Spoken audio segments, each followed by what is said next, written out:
वैरायटियों को जांचने, वैरायटियों से बात करने के लिए उन्हीं मनोज खंडेलवाल का खेत अब खुद एक रिसर्च सेंटर बन गया है। और उस रिसर्च सेंटर में वो लोग आ रहे हैं ये देखने कि यहाँ पे किस किस तरह की वैरायटी होती है। जी मनोज जी, क्या बताना चाहेंगे इसके अलावा? और बताइए, जो युवाओं को आप बताना चाहते हैं, वो युवा जो खेतों से विमुख हो रहे हैं। सर, आज की तारीख में खेती से बढ़िया कुछ भी नहीं है। हमें जो आत्मविश्वास और बल मिला है और जो पीछे का बैकग्राउंड मिला है जी, वो हमें ये कहना चाहता हूँ कि हमेशा खेती में बहुत अच्छा है। कभी खेती को न छोड़ें। खेती को छोड़ के आप दूसरों की यहाँ नौकरी कर रहे हैं, उससे बढ़िया खेती है। खेती में करेंगे तो आपकी आजीविका अच्छी चलेगी। आप अपनी जमीन के खुद मालिक हैं। आज मेरे यहाँ मैं 35 से 40 लेबर को पर डे काम देता हूँ सर जी। और लेबर को काम देने के अलावा आपको ऐसा प्राउड फील होता है कि अपन उस चीज के मालिक हैं जी। नौकरी करने में तो नौकरी जैसा फील होता है और मालिक बनना मालिक बनने जैसा होता है सर जी। और इसके अलावा आप उसको जहां भी सीखने को जो कुछ भी मिले जी, वो हमेशा आदमी को सीखते रहना चाहिए। एग्रीकल्चर में हमें बहुत सारी जगह सीखने को मिला है। जैसे अभी हम कृषि विश्वविद्यालय कोटा है, वहां पे भी ट्रेनिंग में गए नाबार्ड की में, तो हमें वहाँ वो क्या कहते हैं ट्राइकोडर्मा के बारे में रिसर्च किया। ट्राइकोडर्मा हमें बहुत फायदा दे रही है, तो हमने वहां पे जाके ट्राइकोडर्मा के बारे में सीखा जी। गोयल ग्रामीण विकास संस्था है कोटा में, वहां पे अपने खाद बनाना सीखा, गोबर की खाद बनाना कैसे। तो अलग अलग जहां भी जो भी मौका मिले आदमी को वो जरूर सीखना चाहिए और उसको इम्प्लीमेंट जरूर करना चाहिए। मैं तो ये कहना चाहता हूँ कहीं भी मतलब आज भी मेरे को कहीं भी सीखने का मौका मिलता है तो मैं उसको छोड़ता नहीं हूँ सर जी। बहुत बढ़िया, बिल्कुल बिल्कुल मनोज जी। मैं सिर्फ एक बात आपसे लास्ट में ये पूछना चाहूँगा, क्योंकि आप एक बिजनेसमैन हैं और बिजनेसमैन लोग कहते हैं खेती में कई बार घाटा भी हो जाता है, कई बार मौसम की मार पड़ जाती है, कई बार और भी कई तरह की चीज़ें हो जाती हैं। तो क्या आपको कभी कुछ इस तरह की चीज़ से सामना करना पड़ा कि मौसम के कारण आपका फल खराब हो गया हो, फसलें खराब हो गई हो? नहीं सर, ऐसा नहीं है। अब आज की जो नई वेराइटियां आई है उसमें आप अपनी इच्छा हो जैसे आप प्रोडक्शन ले सकते हैं। एक बार खराब होगी तो आप उसको दोबारा से री कर सकते हैं। मतलब जी, अपन इसको 12 महीने भी हम मतलब 9 महीने में अमरूद ले लेता हूँ सर फसल का। कोई 1-2 महीने खराब हो जाते हैं तो उसको वापस अपन उसको कर लेते हैं, कटिंग करी और वापस से प्रोडक्शन 6 महीने में अंदर अंदर वापस प्रोडक्शन पे आ जाता है पौधा जी। तो इसलिए आज की तारीख में वो सब चीजें तो पुरानी हो गई सर। मौसम के अनुसार अपन खेती करें, मतलब मौसम को भी अपन कंट्रोल करके खेती कर सकते हैं, ऐसा कुछ भी नहीं है सर जी। मतलब अगर आदमी थोड़ा सा विज्ञान की मदद ले और थोड़ा सा खुद सजग रहे तो नुकसान की संभावनाएं बहुत कम रहती हैं। बहुत कम जी। लक्ष्मी जी कुछ कहना चाहेंगी? जी, मैं तो यही कह रही हूँ कि आज आपने जो मुद्दा रखा है यहाँ पे जैविक कृषि का, वो बहुत अच्छा है। मतलब जैविक कृषि बहुत अच्छी है एक तरह से देखा जाए तो। अगर हम जैविक कृषि से उत्पन्न खाद्यान्न लेते हैं तो हमारे लिए बहुत फायदेमंद होता है। वो स्वास्थ्य के लिए भी लाभदायक होता है और साथ ही उसमें हमें उच्च गुणवत्ता मिलती है। तो इसलिए ज्यादा से ज्यादा हम जैविक कृषि पर ध्यान देना चाहिए। कीटनाशक और इनका प्रयोग कम से कम मतलब ना ही करे तो ज्यादा अच्छा होगा। जी हाँ, ये अपील असल में एक माँ की है, एक गृहिणी की है, जो कि अपने साथ साथ काम भी करती हैं और अपनी एक अगली पीढ़ी को भी पालती पोसती हैं, बड़ा करती हैं। ये अपील उनकी है क्योंकि वो समझती हैं कि आगे बड़ी मुश्किल से बच्चे पलते हैं और उन्हें अगर हम देते तो हम इसलिए है कि पोषण मिलेगा और उसकी बजाय उनके खाने में अगर जहर पहुँच रहा होता है तो इससे बुरा कोई अपराध नहीं होता। ये इस तरह की चीज़ है। बहुत बहुत धन्यवाद सर, आपका बहुत बहुत धन्यवाद, आपका बहुत बहुत शुक्रिया। आप हमारे साथ इस स्टूडियो में आए और आपने अपने बारे में बताया। हम आपके माध्यम से उन युवाओं को असल में बताना चाह रहे हैं कि खेती से भी आप बहुत कुछ कमा सकते हैं, खेती से भी आप एक बड़ा बिजनेस खड़ा कर सकते हैं, खेती से भी आप बड़ा एम्पायर खड़ा कर सकते हैं। जरूरत है तो बस जोश, जुनून और जज्बा के साथ काम करने की। बहुत बहुत धन्यवाद सर। जी हाँ, अखंड संवाद में जैसे कि मैं आपको बता रहा हूं कि हर बार हम बार लगातार आपको ऐसे लोगों से मिलवा रहे हैं जो लोग जिन्होंने खेतों में कीर्तिमान स्थापित किए हैं, जिन्होंने खेतों में रिकॉर्ड बनाए हैं, उन लोगों को हम आपके सामने बार बार लेकर आ रहे हैं। इन सबको यहाँ लाने का एकमात्र उद्देश्य है तो वो ये है जिससे कि लोग समझ सकें कि खेती भी एक बहुत बढ़िया बिजनेस है। एग्रीकल्चर, जी हाँ, दुनिया का सबसे बेस्ट कल्चर एग्रीकल्चर है। इस चीज़ को मैं आप लोगों को समझाना चाह रहा हूँ। एग्रीकल्चर में बहुत ग्लैमर है। आपको लगता है कि आप केवल डॉक्टरी में, इंजीनियरिंग में या किसी अन्य व्यवसाय में ही आप ग्लैमर कमा सकते हैं। जी हाँ, आज ये सब लोग जो इस समय पर टीवी पर आ रहे हैं, जो इस समय पर आप लोगों के सामने स्क्रीन पर नज़र आ रहे हैं, ये लोग अलग अलग जगहों पर जाकर कई तरह के अवार्ड्स ले चुके हैं, कई तरह के सेरेमनीज में इनको बुलाया जाता है, क्योंकि ये लोग सफल हैं। इन लोगों ने कुछ मिसाल कायम की है और लोगों के लिए प्रेरणा के स्रोत बने हैं। अखंड संवाद में हम इसी प्रकार आप लोगों को और भी लोगों से मिलाएंगे, आप लोगों को और भी कई तरह के लोगों से मिलाएंगे। धीरे धीरे शनय शनय हम मंजिल की तरफ बढ़ते जा रहे हैं। इस समय अगर मैं बताऊं तो समय हो चुका है 6:30। 2 बजे हमने इस कार्यक्रम को शुरू किया और 6:30 इस समय पर बज चुके हैं। हम धीरे धीरे एक 6ठे घंटे की तरफ बढ़ रहे हैं और उसके बाद हमारे पास शेष रहेंगे सिर्फ 18 घंटे, और उन 18 घंटों को भी हम इसी तरह के एक्सपर्ट्स के साथ पूरा करेंगे। इसी तरह के एक्सपर्ट्स हमारे साथ लगातार एक के बाद एक जुड़ते रहेंगे। वो एक्सपर्ट्स, वो विशेषज्ञ जो कि अपने अपने क्षेत्र में माहिर हैं, अपने अपने क्षेत्र में जिन्होंने बहुत सारे काम किए हैं, हम ऐसे ही कुछ एक्सपर्ट से आपको मिलाएंगे। हमारे साथ लगातार एक के बाद एक लोग जुड़ते चले जाएंगे। अगले एक्सपर्ट से हम आपको मिलाएंगे। उससे पहले हम आपको बता दें कि जी हाँ, अखंड संवाद लगातार जारी है। अगले 24 घंटे के लिए हम आपके साथ हैं। आप मुझे लगातार देख सकते हैं सीधा कैमरे के सामने, चकाचौंध लाइट के बीच में, और उद्देश्य सिर्फ एक है, और वो उद्देश्य है किसी भी प्रकार से हमारे खाने से, हमारे भोजन से जहर खत्म हो, किसी प्रकार से हम अपने जल को बचा सकें, किसी प्रकार से हम अपनी गौ माता को बचा सकें। वो गौ माता जिसकी हम रोज पूजा करते हैं, भगवान श्री कृष्ण के पीछे वो खड़ी रहती हैं, उस समय हम उन्हें पूजा घर में रखते हैं। शिव शंकर भोले भंडारी के मंदिर में नंदी जो है वो सामने रहते हैं, वहाँ हम उनकी पूजा करते हैं। परंतु जब प्रैक्टिकली सामने आते हैं, जब फिजिकली गाय और नंदी हमारे सामने आते हैं, तो हम ये भी नहीं सोचते कि हम उन्हें प्रणाम करें, उन्हें ढोक दें, उन्हें नमस्कार करें, बल्कि हम उनसे थोड़ा सा दूर हो जाते हैं। जो गाय हम सबके घर का प्राण थी, गोपाल जो हम जिस कारण से कहलाए, हम गोपाल बद छोड़ के इन लोगों को अलग होके हम गाय से दूर होते जा रहे हैं। अगले एक्सपर्ट के रूप में, अगले गेस्ट के रूप में हमारे साथ में इस समय मौजूद हैं डॉक्टर IAS गौड़। जी हाँ, डॉक्टर IAS गौड़ एक कीट वैज्ञानिक हैं, डॉक्टर IAS गौड़ एक कृषि वैज्ञानिक हैं, और इन्हीं के साथ में RP सिंह जी मौजूद हैं जो कि कोलकाता से हमारे साथ जुड़े हुए हैं। सबसे पहले तो मैं मेरे दोनों मेहमानों का स्वागत करना चाहता हूं। RP सिंह जी नमस्कार, आवाज सुनाई दे रही है आपको मेरी? नमस्कार नमस्कार, आवाज आपकी आ रही है। कैसे हैं RP सिंह जी? बस ठीक ठाक हूँ। आप बहुत अच्छा प्रोग्राम लेके आए हैं। हाँ, अखंड संवाद में जो खासकर जैविक के ऊपर आप जो चर्चा कर रहे हैं, ये आने वाला भविष्य है भारत के लिए और दुनिया के लिए।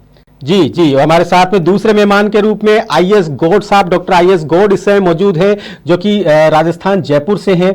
बहुत बहुत स्वागत है गौड़ साहब आपका हमारे इस कार्यक्रम में। नमस्कार, आपका बहुत बहुत स्वागत सुनील जी। आपने इसे एक अच्छे प्लेटफॉर्म पे हमें और साहब को, MD साहब को मौका दिया जो किसान भाई जैविक खेती करना चाह रहे हैं जी, जो क्योंकि आज जैविक खेती से किसान अच्छा पैसा कमा रहे हैं जी, पर जैविक खेती में भी वो अच्छी चीजें, अच्छे केमिकल, अच्छे जैविक उत्पाद जो किसानों के काम आ सके, उस बारे में आज मैं और सिंह साहब दोनों चर्चा करेंगे।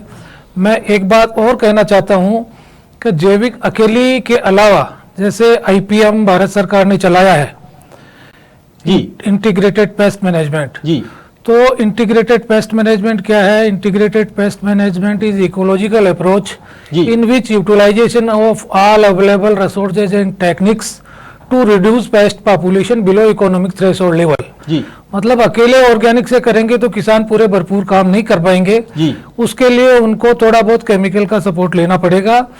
तो जो उनकी जो आर्थिक लेवल है, कीट का आर्थिक लेवल है, उस लेवल को डाउन करने के लिए उनको सपोर्ट की भी आवश्यकता है जी। अब मैं गौड़ साहब एक बार RP सिंह जी से मैं कुछ सवाल कर लूं। RP सिंह जी, आप जिस तरह के बिजनेस में हैं जिसमें आप दवाइयां बनाते हैं या ऐसे कहें कि आप कुछ ऐसी चीजें बनाते हैं जो कि किसान को सपोर्ट करती हैं जैविक रूप से, उनका कीटनाशक आप बनाते हैं, उनकी ग्रोथ के लिए चीजें बनाते हैं, कब से हैं आप इस बिजनेस में?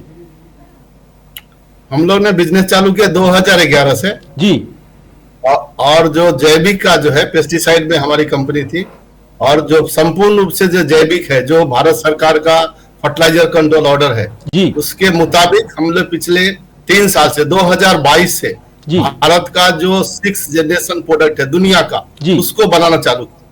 और हम लोग पहली कंपनी है जो भारत सरकार का जो एफसीओ का बुक्स आता है, वो बुक्स के हिसाब से हमने बनाना शुरू किया जी, और उसमें जो पहला प्रोडक्ट हमने बनाया वो है लिक्विड फर्मेंटेड ऑर्गेनिक मैन्योर, जो दुनिया में अभी तहलका मचा के रखा है जी।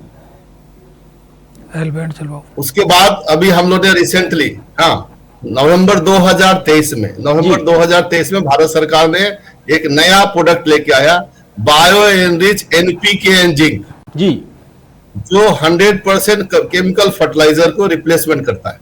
जी, भारत सरकार का जो सोच है, उस सोच के हिसाब से हमने ये प्रोडक्ट को बनाया और हमारा कंपनी भारत में पहली कंपनी है जिसको इसका रजिस्ट्रेशन भी मिला और इसका प्रोडक्शन भी चालू हो गया। जी, तो ये इसको यूटिलाइज करने के बाद किसी भी प्रकार का केमिकल फर्टिलाइजर नहीं लगता है, जी, क्योंकि ये टोटली जो है माइक्रो ऑर्गेनिज्म के बेस है और इसका प्लांट हमने कलकत्ता में डाला हूं और इसका जैसे जैसे अभी इसका पायलट प्रोजेक्ट चल रहा है और हमने मार्केटिंग भी चालू कर दी है और अभी हमने आपका राजस्थान में जीरा के ऊपर एक अभी हमने इसका फुल फ्लेज डेमोन्स्ट्रेशन लगाया है, जिसमें किसान जिस तरफ डीएपी यूरिया पोटास डाला है जी, और दूसरी तरफ खाली हमारा जैविक खाद डाला है, दोनों में आकाश जमीन का अंतर होता है। जी, जी, जी, तो किसान का लागत भी कम होगा, पर्यावरण भी सुरक्षित रहेगा और किसान का मुनाफा भी डबल होता है।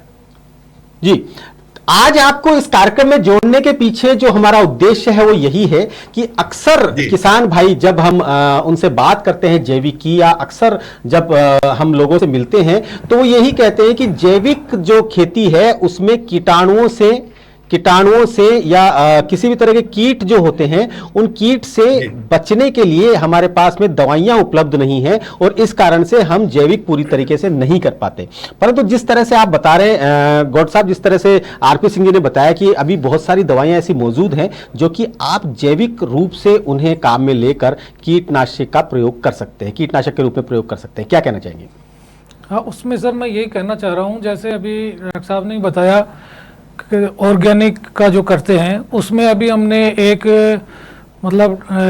एकड़ के हमने 2 प्लॉट ही अलग से ले लिए जी। उस प्लॉट में क्या किया हमने, आधे में हमने जैसे हमारा ग्रीन गोल्ड है वो सोइल एप्लीकेशन में डाला जी। उसके बाद एक साई पावर प्लस डाला जी। और उसका जो कीट और उसके जो बीमारी का है जी, उसके लिए हम उसको फ्यूचर में साई रूबी का प्रयोग करेंगे जी। लेकिन उसके बराबर में ही जो हमने खेत रखा जी, उसमें किसान का रात और दिन का अंतर है। एवरी डे हम उसकी प्रत्येक दिन उसकी हम 10 दिन से ले रहे हैं जी। 10 दिन के बाद देखा, 20 दिन के बाद देखा, उसमें क्यूमिन के फील्ड में रात दिन का अंतर आ रहा है जी। तो जो हमारे वाले वैज्ञानिकों ने बनाया है, इसमें जो ग्रीन गोल्ड बनाया है, इसमें नाइट्रोजन, फास्फोरस, पोटास, जिंक सारे तत्व उपलब्ध हैं और ये जैविक से लिए हुए हैं जी। तो इसमें जो अपने केमिकल फर्टिलाइजर आते हैं उनसे अधिक पावर है जी। उनसे अधिक मात्रा में सारे नाइट्रोजन, फास्फोरस, पोटास सभी हैं और जो उसका मतलब देखते हैं अपन, जो रिजल्ट देखते हैं खेत में डालने पे देखते हैं तो उनसे उनका अच्छा है और लंबा रिजल्ट है। मैं आरपी सिंह साहब से कहूँगा अब इसका जो डाला हुआ है वो आप बताएं सर थोड़ा, इसमें जो बैक्टीरिया और कितने लंबे समय तक रहता है और कितने समय तक काम करता है और साथ में साथ सोइल को जो सुधारक है, भूमि सुधारक है सर। देखिए सर, इसमें जो है आपका जो CFU काउंट है वो जो है 5 × 10⁹ है। दैट मींस 500 करोड़ बैक्टीरिया पर ग्राम। तो जो अभी आप केमिकल फर्टिलाइजर यूज करते करते जी, या बीडीसाइड या फंगीसाइड जो भी हम यूज करते करते मिट्टी का जो माइक्रोबियल पॉपुलेशन है काफी मात्रा में कम हो गया है जी, और हमेशा मिट्टी आपका हार्ड हो गई है। तो अभी ये जो जैविक फर्टिलाइजर यूज करने के बाद वापस ये जो है आपका पुराना दिन जो आज से 40-50 साल पहले 1960 से पहले जब हम केमिकल फर्टिलाइजर नहीं यूज करते थे, उस प्रकार का वापस ये साइकिल वापस आ रहा है जी। तो हमें अच्छा लग रहा है कि किसान को लागत कम हो रहा है केमिकल फर्टिलाइजर के साथ साथ ही साथ पर्यावरण को जो सबसे बड़ा नुकसान हो रहा था उससे सुरक्षित हो रहा है। किसान का जमीन जो खराब उर्वरक क्षमता कम हो रही थी बिल्कुल, वापस बिल्कुल। बढ़ रही है। हाँ, और सबसे अच्छी बात है इसके द्वारा उपजाया गया कोई भी फसल का दाम भी ज्यादा मिल रहा मार्केट में। तो किसान ऑलमोस्ट इस ऐसा जो अभी हमने नया पद्धति लेकर आया भारत सरकार का, अगर उसके हिसाब से खेती करे तो हम लोग गारंटी देते हैं कि आपका लागत भी कम होगा, उत्पादन भी बढ़ेगा और आपका जो मिट्टी में सुधार काफी तेजी से हो रहा है। जी आरपी सिंह जी, मैं यहाँ पर एक बात पूछना चाहता हूँ। आपने जीरे की बात की और जीरे के लिए तो गोड साहब जानते हैं कि जब भी जीरे की बात होती है तो मैं राजस्थान के किसानों का वो गाने की लाइन जरूर बोलता हूँ, जीरो जीव को बेरी। मतलब हमारे यहाँ पे जीरे को उगाना थोड़ा सा महंगा पड़ता है, लोग समझते हैं बहुत ज्यादा मेहनत होती है। परंतु मैं यहाँ पे दूसरी बात पूछना चाह रहा हूँ कि जीरा अक्सर यहाँ से एक्सपोर्ट भी होता है, तो क्या आपकी इन सब चीजों को यूज करने के बाद में जो जैविक जीरा जिसे उसे हम पूरी तरह से जैविक कह सकते हैं, मतलब सैंपल में पास हो जाएगा, क्लियर हो जाएगा, वो 100% पास हो जाएगा, क्योंकि जो भी दवाई हम लोग यूज कर रहे हैं वो भारत सरकार का NPOP अप्रूव्ड है, जैविक अप्रूव्ड है जी। उसके अलावा उसमें किसी भी प्रकार का केमिकल नहीं है। तो अभी ऑलरेडी इसका चर्चा चल रहा है। आपके माध्यम से मैं सारा देश को बोलना चाहता हूं, इसके द्वारा उपजाया गया कोई भी फसल उत्पाद 100% जैविक होगा और हर एक पैरामीटर में पास होगा, क्योंकि हमारे पास ईस्टर्न इंडिया का सबसे अच्छा साइंटिफिक लैब है, माइक्रोबियल लैब है, जिसमें काफी साइंटिस्ट काम कर रहे हैं। उनके द्वारा हम लोग हर चीज का पैरामीटर टेस्ट करते हैं, चाहे जो भी रॉ मटेरियल हो वो 100% जैविक होना चाहिए, उसमें किसी भी प्रकार का हैवी मेटल नहीं होना चाहिए। क्योंकि जब हम विदेश में माल कभी भी एक्सपोर्ट करते हैं तो सबसे बड़ा जो कारण आता है वो आता है हैवी मेटल का। जी बिल्कुल। तो हैवी मेटल का जो मशीन है वो भी हमारे पास है, तो उसके द्वारा हम लोग सब कुछ टेस्टिंग करने के बाद ही प्रोडक्ट को किसान के पास भेजते हैं। तो कोई भी लोग इसके द्वारा उत्पाद करने के बाद आप 100% एक्सपोर्ट कर सकते हैं और जो भी पैरामीटर है इंटरनेशनल लेवल का उसमें वो पास होगा। जी हाँ बिल्कुल, वाकई में अगर इस तरह की चीज है तो ये वाकई में हमारे जैविक किसानों के लिए तो बहुत अच्छी चीज है, खासकर उन किसानों के लिए जो कि मसाले की फसलें करते हैं या जीरे की फसल करते हैं। और इस समय पर मैं आपको बताऊं कि अखंड संवाद इस समय पर अपने 5वें घंटे को पूरा करने की तरफ बढ़ रहा है और लगातार 2 से 2,500 लोग लगातार इसमें यूट्यूब पर बने हुए हैं, लोगों को देख रहे हैं। इस समय पर उनके कमेंट्स आ रहे हैं, उनके लाइक्स आ रहे हैं और ये कमेंट और लाइक्स हमें इतनी ऊर्जा दे रहे हैं कि हमें लगता है कि हाँ हम अपनी मुहिम में कहीं ना कहीं सफल हो रहे हैं। गोड साहब, अगर इस तरह की चीज है, ये खाली जीरे के बारे में आपने बताया, इसके अलावा कौन कौन सी फसल के लिए आपके पास प्रोडक्ट्स हैं जो कि पूरी तरीके से जैविक हैं और जिनको अगर एक्सपोर्ट के लिए सैंपल के लिए भेजते हैं तो उनमें जो उनका सैंपल है वो फेल नहीं होगा? देखो सर, मैं आपको बताऊं, हमारे पास एक तो लिक्विड फर्मेंटेड ऑर्गेनिक मैन्योर है जिसका नाम है साई पावर प्लस। जी, ये साई पावर प्लस आप जीरे की नहीं, आप किसी भी फसल में, सब्जियों में, वेजिटेबल जो है उसमें, सीरियल्स में, गेहूं में, किसी में भी अगर इसको आप डाल सकते हैं जी। तो एक बात तो ये बताऊंगा आपको कि ये 6 मतलब बहुत मल्टी फर्मेंटेड प्रोडक्ट है जी। और मल्टी फर्मेंटेड प्रोडक्ट होने के बाद हर एक टाइम में इसकी क्वालिटी चेक होती है, फिर दूसरे उसमें जाता है, फिर तीसरे में जाता है, फिर चौथे में जाता है, हर बार इसकी क्वालिटी चेक होती है और क्वालिटी में नंबर 1 होने के बाद ही ये बोतल में भर के किसानों तक पहुंचता है जी। तो इसकी क्वालिटी पे कोई शंका नहीं है। और जब किसान की लैब में जाता है, किसान के खेत में जाता है, तो मैं कहता हूं 2 बार अगर इसका स्प्रे कर दिया जाए तो ये किसी भी फसल में केवल 2 ml प्रति लीटर के हिसाब से इसका छिड़काव कर दें जी, तो पूरा जैविक है, पूरा कामयाब है। साथ ही साथ जो ड्रिप इरिगेशन किसान कर रहे हैं जी, ड्रिप इरिगेशन में भी इसको दे सकते हैं। फव्वारा पद्धति आजकल चल रही है, फव्वारा पद्धति में जो फर्टिगेशन चैम्बर है उसमें भी इसको मिला के आप डाल सकते हैं जी। तो दूसरा मैं बताऊं, जो अपने ग्रीन गोल्ड दानेदार है उसमें जो अभी मैंने आपसे निवेदन किया, नाइट्रोजन, फास्फोरस, पोटास, जिंक, ये केमिकल फर्टिलाइजर की तुलना में बहुत अधिक है इसमें और जैविक तरीके से इनको तैयार किया गया है। और हमारी लैब में भारत के बहुत अच्छे अच्छे वैज्ञानिक हैं, डॉक्टर मुखर्जी जैसे, उन्होंने इसको तैयार किया है।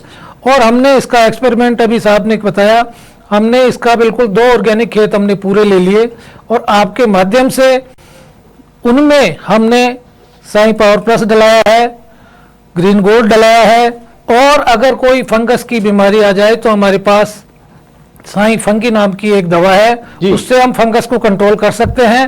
और जीरे में हम देखते हैं कि विल्ट की समस्या है या ऊपर कोई समस्या आती है तो साई रूबी भी हमारे पास एक मल्टी वो बैक्टीरियल और फंजीसाइड है जैविक, उसका अगर स्प्रे करने से 72 आवर्स में, मतलब 72 घंटे में किसान उसका रिजल्ट प्राप्त कर सकता है। जी, इस तरह की जो चीजें हैं सर, जैसा कि आरपी सिंह जी आपने बताया कि भारत सरकार की पॉलिसी के हिसाब से आप इन सब चीजों को तैयार कर रहे हैं, इन सब चीजों को बना रहे हैं, तो क्या लगता है अगर इस तरह की चीजों पर हम लगातार फोकस करें और कुछ और कंपनियां भी इसमें आ जाए तो वो दिन दूर नहीं कि अब जब हम कह पाएंगे कि सिक्किम की तरह हमारा पूरा जो राज्य है, पूरा देश है, वो जैविक हो चुका है? आप सही बात बोले, आपने सही चर्चा का विषय भी उठाया है। हाँ, इसको अगर सही से अपनाए तो भारत सरकार का प्रयास है, क्योंकि देखिए 2022 में इसका पहली बार एफसीओ में आया और जो आपको बायो एनरिच ऑर्गेनिक मैन्यूअल को जो डॉक्टर साहब बात कर रहे हैं, गौड़ साहब, वो 2023 नवंबर में भारत सरकार लाया। भारत सरकार का जो लक्ष्य है कि हम किसी भी हालत में, भारत सरकार का जो एक बोझ है सब्सिडी का, सब्सिडी भी खत्म होगा, उत्पाद भी बढ़ेगा और किसान का मुनाफा भी आएगा। जहां तक आपने बात किया कितने फसल में उपयोग कर सकते हैं, अभी तक हम लोग दुनिया के अंदर 117 फसल में इसका टेस्टिंग कर चुके हैं। 117 फसल। अभी आपके यहाँ जैसे गेहूं लगा हुआ है या अभी आपके यहाँ आलू लगा हुआ है, आलू में प्रोडक्शन डबल हो गया। अगर आप यूट्यूब पे जाएं, साई पावर प्लस आप टाइप करें आलू के ऊपर, तो हमारा 500 से 1000 वीडियो आपको मिलेगा। तो ऑलरेडी उसमें एक भी आलू छोटा नहीं आता है, सब आलू समान आता है और उसका उत्पादन एक एक पौधा में 20-20, 25-25 आलू पकड़ता है। तो ऐसा भी अभी जैसे आपके पास यहाँ गेहूं लगा होगा राजस्थान में, या कोई भी जो भी हमारे दर्शक हमको ऑल इंडिया में सुन रहे हैं, मैं उनसे रिक्वेस्ट करता हूं कि अगर आपके पास गेहूं लगा हुआ है तो आप एक छिड़काव साई पावर प्लस का कर दें, उससे आपका जो कल्ले हैं, अगर हमको फसल ज्यादा लेना है तो हमको कल्ले बढ़ाना पड़ेगा। तो कल्ले का जो संख्या है बहुत तेजी से इसमें ज्यादा बढ़ती है। अगर कल्ले बढ़ गए तो हमारा उत्पादन अपने आप बढ़ जाएगा। तो ये बहुत लंबा विस्तृत इसका उपयोग है और इसका अभी हम लोग ने 12 देश में हमने इसका रजिस्ट्रेशन करा चुका हूं और इसका एक्सपोर्ट भी चालू हो गया है। ऑस्ट्रेलिया जैसा देश में रजिस्ट्रेशन हो गया है, ब्राजील में हो गया, अभी मैं बांग्लादेश में 1 लाख लीटर अभी एक्सपोर्ट किया हूं। जी सर, इस समय पर क्योंकि किसान भी स्मार्ट होते जा रहे हैं और सब्सिडी और ये सब के साथ में जो सहायता मिल रही है, इसमें प्रोटेक्टिव कल्टीवेशन यानी कि पॉली हाउस वाला जो काम है वो भी लगातार बढ़ता जा रहा है। बड़े किसान जो है पॉली हाउस लगा रहे हैं। गौड़ साहब, आपसे भी सवाल है तो, लेकिन उसमें जो खीरा हो रहा है या जो भी जिस तरह की फसल हो रही है वो पूरी तरह से रसायनों से भरपूर है। हम उसे लेकर आते हैं सलाद में इसलिए जिससे कि हमारे बच्चे उसे खाएंगे और तंदुरुस्त होंगे, परंतु उस खीरे के साथ जो जहर पेट में जा रहा है वो तंदुरुस्त होने की बजाय उन्हें बीमार कर रहा है। तो मेरा आपसे ये सवाल है, मैं पहले आरपी सिंह जी आपसे पूछना चाहूंगा, क्या इस तरह की फसलों के लिए भी आपने कुछ बनाया है? मैं तो बोल रहा हूं कि आपके यहाँ जो पॉली हाउस है उसमें ऑलरेडी डॉक्टर गौड़ साहब ने ही ट्रायल किया था और किसान का कहना है कि हमारा उत्पादन 10 दिन के अंदर डबल हो गया था। डबल, उसमें किसी भी प्रकार का केमिकल नहीं था। आपके बच्चे भी उसमें सुरक्षित रहेंगे और जो आपने जो चर्चा का विषय उठाया, आने वाला जो हमारा जनरेशन है उनको भी हमें बचाना है, सुरक्षित रखना है। तो ये 100% सेफ है मानव के लिए, पर्यावरण के लिए और जमीन के लिए। जी गौड़ साहब, आप कुछ ऐड करना चाह रहे थे? नहीं, मैं यही कहना चाह रहा था सर कि सबसे पहले हमने इसका ट्रायल कई पोली हाउस में लगाया। जो पोली हाउस में जो आपने समस्या बताई थी कि पैदावार कम होती है, तो पैदावार कम होने के लिए हमने इसको ड्रिप इरिगेशन में भी उनको दिया, ऊपर स्प्रे भी किया। जब खीरे की फसल को संपूर्ण पोषक तत्व मिले, साई पावर प्लस से संपूर्ण पोषक तत्व मिले, ड्रिप इरिगेशन से नीचे तो हमने जमीन में उसको ड्रिप इरिगेशन से दिया और ऊपर इसका स्प्रे कराया।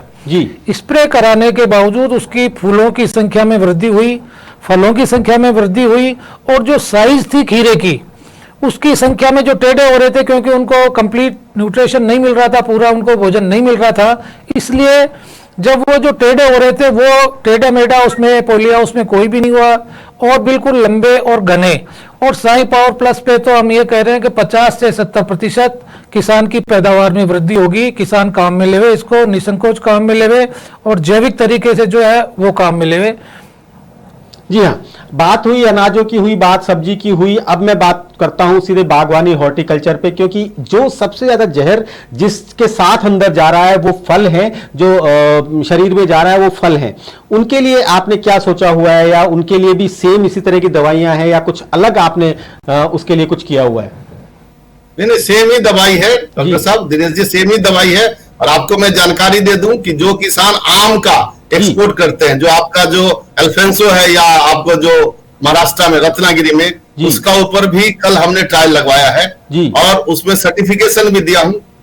और सबसे अच्छी चीज होता है कि आम हो या आपका जो अभी थोड़ा देर पहले जो प्रवक्ता वक्ता थे जो अमरूद पे काम करते हैं, उसके ऊपर भी अगर वो उपयोग करें तो उनको बहुत ही लाभ होगा और डबल मुनाफा होगा।